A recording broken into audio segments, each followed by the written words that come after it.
Assalamualaikum warahmatullahi wabarakatuh. Saya di sini akan sedikit menanggapi video dari Bapak dosen tentang ekonomi tertutup tanpa kebijakan pemerintah. Yang pertama, pengertian ekonomi dua sektor adalah perekonomian yang berdiri dari sektor rumah tangga dan perusahaan.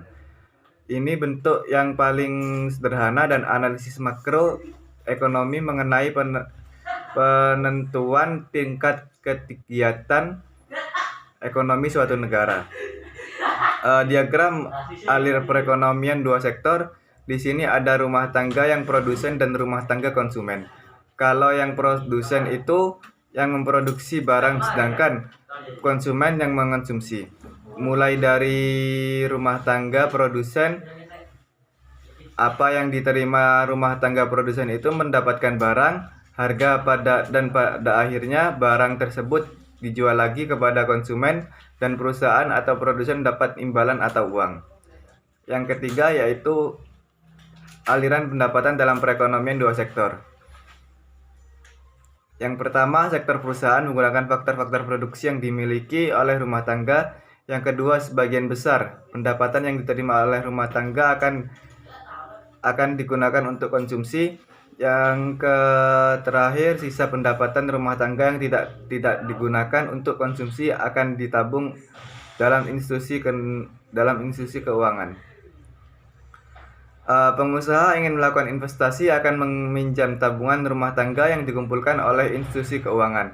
Adapun tabungan antara konsumsi dan pendapatan rumah tangga ialah faktor terpenting untuk menentukan tingkat pengeluaran. Contohnya, tabel yang menunjukkan hubungan antara disposable income dengan pengeluaran konsumsi dan tabungan rumah tangga. Yang dimaksud contoh di atas dapat dijelas seperti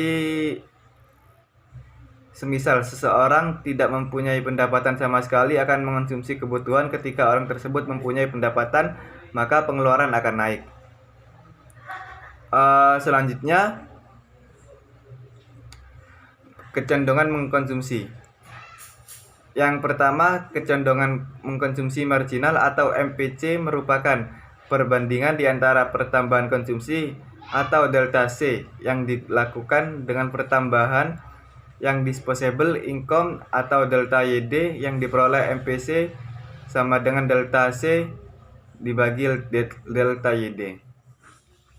Yang kedua, kecenderungan mengkonsumsi rata-rata atau APC merupakan perbandingan di antara tingkat konsumsi atau C dengan tingkat disposable income atau YD. Rumusnya APC sama dengan Y dibagi YD.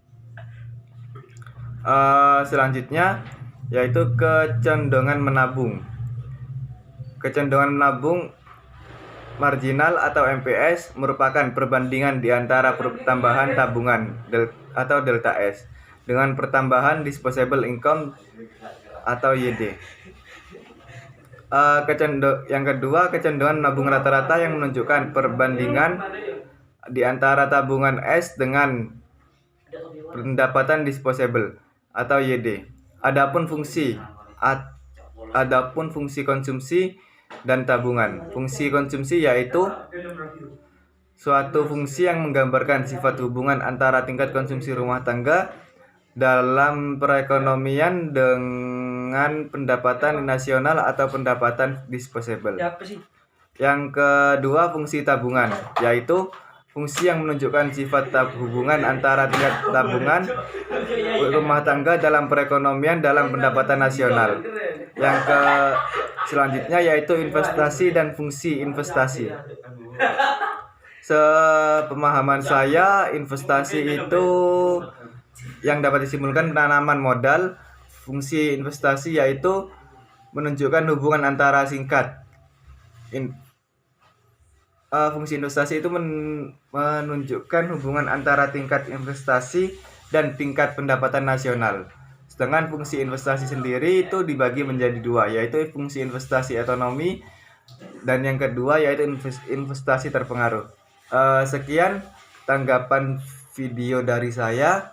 Apabila ada kesalahan, kurang lebihnya mohon maaf. Wabillahi taufiq wal hidayah.